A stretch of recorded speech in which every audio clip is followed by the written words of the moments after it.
Bienvenidos a este primer video del curso Prisión Preventiva, Modelos Teóricos y Estándares Internacionales de Derechos Humanos. En esta oportunidad vamos a hablar de modelo de mano dura y vamos también a presentar los distintos modelos teóricos que hay sobre prisión preventiva.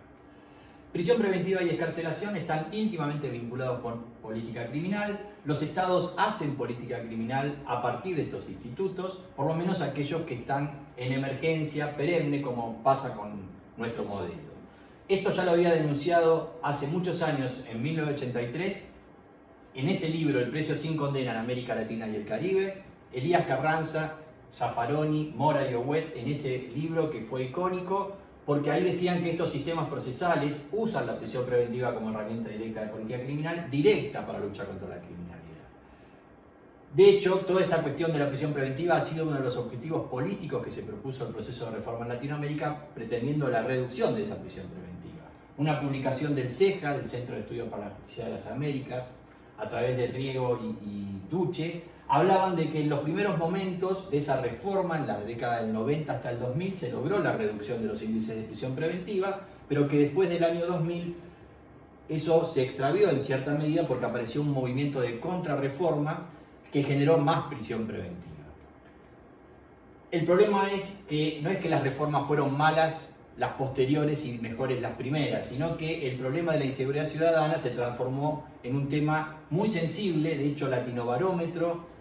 determina que desde el año 2008 en adelante la prisión preventiva, el problema de delincuencia es el primer problema en la región, y eso entonces colocó en las agendas políticas el tema de inseguridad ciudadana, prisión preventiva.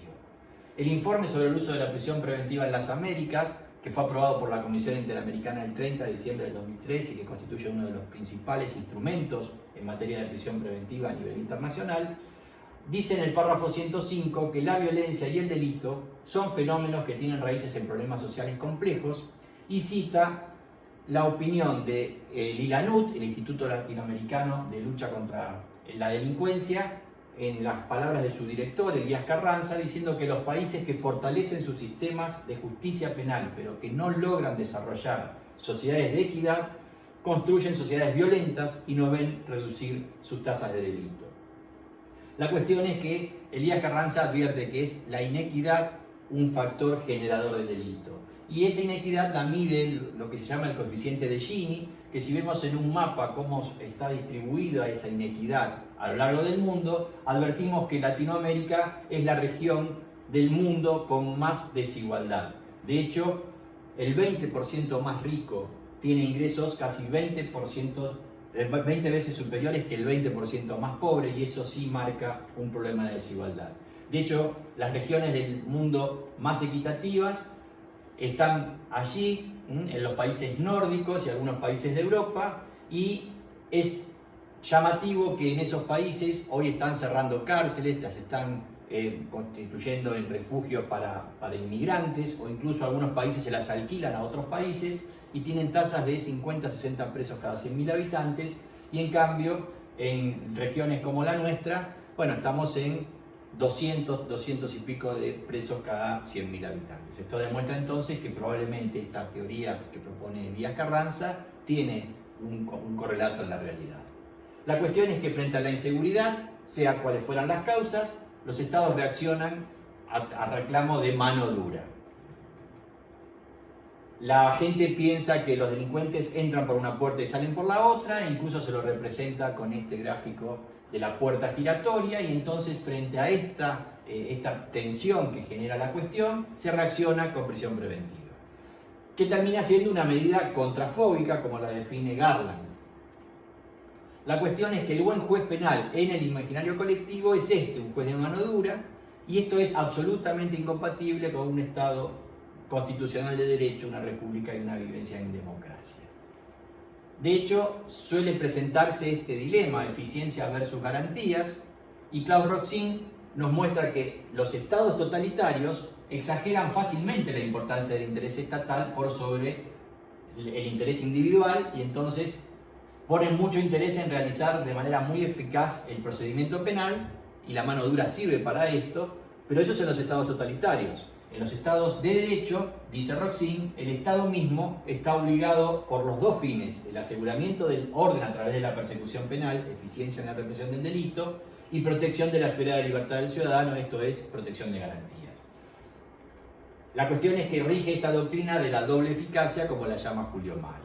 El Estado está obligado por los dos fines y entonces la eficiencia en un Estado constitucional de derecho es solo respetando garantías. La cuestión es que el estándar interamericano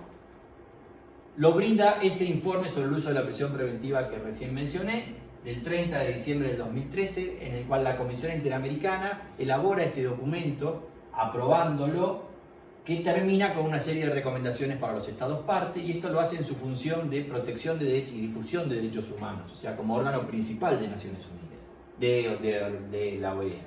La recomendación A4 lo que dice es que hay que reorientar las políticas públicas incorporando el uso excepcional de la prisión preventiva como un eje de las políticas criminales y de seguridad ciudadana. Y agrega que hay que evitar respuestas de endurecimiento de los sistemas penales que repercutan en la restricción de la libertad durante el proceso penal ante demandas de seguridad ciudadana. Está muy claro entonces que para seguridad ciudadana no hay que utilizar la prisión preventiva porque esta no es su función. Ese mismo informe trae algunas otras recomendaciones que también se vinculan con el tema, porque la recomendación A2 dice que los estados deben intensificar esfuerzos y asumir la voluntad política necesaria para erradicar el uso de la prisión preventiva como una herramienta de control social. Y esto mismo está reiterado en otro documento posterior que aprueba la propia Comisión en el año 2017 y que se llama Informe sobre las medidas dirigidas a reducir el uso de la prisión preventiva en las Américas. Este es el segundo documento de los más importantes en materia de prisión preventiva dentro del sistema interamericano. El primer informe, el del uso de la prisión preventiva, también en la recomendación A3 trae pautas que son interesantes, porque allí dice que insta a los estados a promover un verdadero cambio de paradigma en la concepción de la procedencia y la necesidad de la prisión preventiva, tanto en la cultura jurídica como en la práctica judicial. Y esta misma idea la vuelve a reiterar el segundo informe, el de las medidas dirigidas a reducir el uso, en la recomendación D4, con un agregado que es que se insta también a los estados a crear incentivos institucionales, a capacitar y a sensibilizar a los operadores de justicia a fin de aplicar prisión preventiva de manera excepcional y promover la utilización de medidas alternativas a la prisión preventiva. Este, en definitiva, termina siendo el estándar del sistema interamericano, y aquel informe sobre medidas dirigidas a reducir el uso, el del 2017, trae algunas pautas donde relevan las causas por las cuales prevalece el uso de la prisión preventiva. Y entre ellas mencionan las políticas criminales que proponen mayores niveles de encarcelamiento como solución a la inseguridad ciudadana, o sea, mano dura,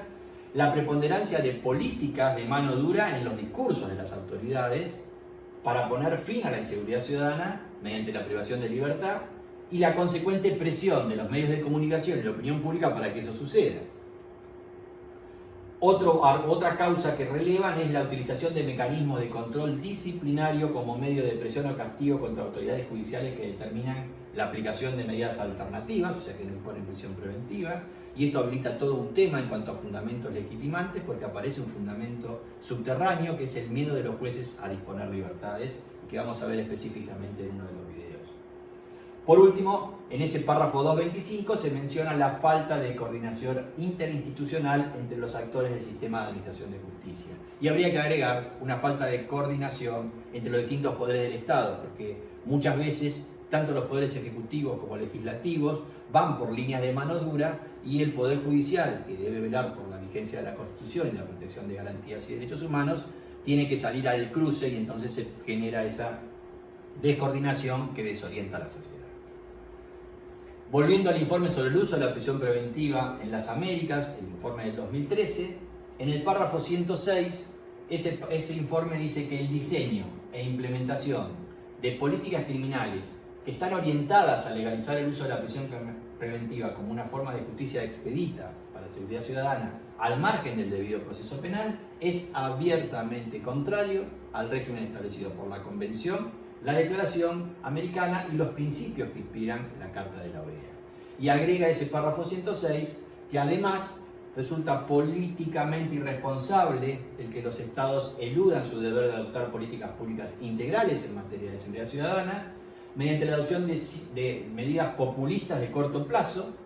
como es el uso de la prisión preventiva en forma masiva, que además son fiscalmente insostenibles. Es muy claro entonces que prisión preventiva como política de mano dura para lograr seguridad ciudadana es absolutamente refractario al modelo interamericano, y esto también lo vamos a encontrar más tibiamente por la naturaleza de los organismos del sistema interamericano, como es la Corte en esta sentencia Norin Catrimán del 29 de mayo del 2014, en cuyo párrafo 361 la Corte Interamericana señaló que la Corte estima que no está en discusión que los Estados parte puedan adoptar medidas de derecho interno para prevenir la delincuencia, o sea, lograr seguridad ciudadana. Pero aclaran, pero estiman necesario enfatizar que ello no es función de la prisión preventiva. Y si vamos al sistema de Naciones Unidas, aparece este documento, la observación general número 35, emitida por el Comité de Derechos Humanos, que es el órgano de aplicación del Pacto Internacional de Derechos Civiles y Políticos. Este es un documento que fue aprobado el 31 de octubre del 2014 y lo que hace es hacer una interpretación calificada del artículo 9 del Pacto Internacional de Derechos Civiles y Políticos que regula el derecho a la libertad. En esa observación general, en el párrafo 38, el Comité de Derechos Humanos señala que la reclusión previa al juicio, o sea, la prisión preventiva, no debe constituir una práctica general. El 9.3 dice la prisión preventiva no es la regla, y agregan que la ley debe especificar factores pertinentes, no debiendo incluir criterios vagos o excesivamente amplios como la seguridad pública, que es el concepto que utilizan algunas legislaciones y que no es aconsejable desde Naciones Unidas. En definitiva, como conclusión, los sistemas internacionales de protección de derechos humanos rechazan el modelo teórico de la mano dura en materia de prisión preventiva. Esto es así, nos guste o no nos guste. Y por supuesto, quienes estamos comprometidos con el sistema de protección internacional y de derechos humanos, vamos a estar conformes con esta decisión que parece razonable. Si además vemos cuáles son los estados de las prisiones en nuestra región y el cumplimiento, el respeto que hay en cuanto a derechos humanos dentro de esas prisiones, tanto para presos preventivos como para condenados, bueno, la verdad que el respeto allí sobre los derechos humanos es de muy baja intensidad, si no sería violatorio de derechos humanos en forma absoluta. Y si además vemos que prisonizar resulta un factor de exclusión social, máxime cuando vemos poblaciones muy vulnerables y cárceles llenas de pobres y marginales, y que además constituye una escuela del delito, como señalaba Francesco Carrara, porque allí juntamos a delincuentes con delincuentes que dentro de ese ámbito terminan reproduciendo el delito cuando salen. Tenemos un problema de seguridad ciudadana, con lo cual, si la doctrina de doble eficacia en un Estado constitucional de derecho nos decía que tenemos que respetar derechos humanos y ser eficientes en la represión de delitos para lograr seguridad ciudadana, lo que nos pasa con la prisionización que estamos haciendo es que, en rigor, hacemos una doctrina de la doble ineficacia y eso debe llamar poderosamente la atención. O sea que reducir prisión preventiva no solo es un tema de derechos humanos, sino que también es un factor de seguridad ciudadana para evitar mayor marginalidad y la escuela del delito en las cárceles. Vamos a pasar finalmente a la enumeración de cuáles son los modelos teóricos de prisión preventiva. En definitiva, mano dura es el primer modelo de los modelos teóricos que vamos a analizar. Vamos a seguir en esto, como señalé en la presentación del curso, a la clasificación que hace Alberto Binder. Este primer modelo de mano dura que acabamos de analizar es un modelo político criminal autoritario, sin límites, que no reconoce el respeto por los derechos humanos ni las garantías. Aparece frente a este modelo uno que es antitético, el de incompatibilidad de la prisión preventiva con el principio de inocencia, y lo que busca es directamente la abolición de la prisión preventiva. Lo que postula es la inconstitucionalidad de la prisión preventiva. En tercer lugar, vamos a ver el modelo teórico que nos propone Alberto Binder, que monta en buena medida sobre el anterior, pero le da una vuelta de tuerca interesante que lo vuelve utilitario, que vamos a denominar estándares de intolerabilidad de la prisión preventiva. Un cuarto modelo, que es el que sostiene tanto el modelo de Naciones Unidas como el modelo interamericano de derechos humanos, que lo que nos dice es que hay que construir una teoría general de medida de coerción con una serie de principios que limitan la aplicación de la prisión preventiva, límites que van a estar en las constituciones o en los pactos de derechos humanos. Y finalmente un último modelo que es exclusivo del sistema interamericano de derechos humanos y que se suma al anterior, donde vea la prisión preventiva como una medida cautelar no punitiva. Esto es en definitiva lo que analizamos en este primer video. Espero verlos en el próximo, en el cual vamos a analizar el modelo teórico de incompatibilidad con el principio de inocencia que propone la necesaria abolición y la inconstitucionalidad del instituto. Muchas gracias.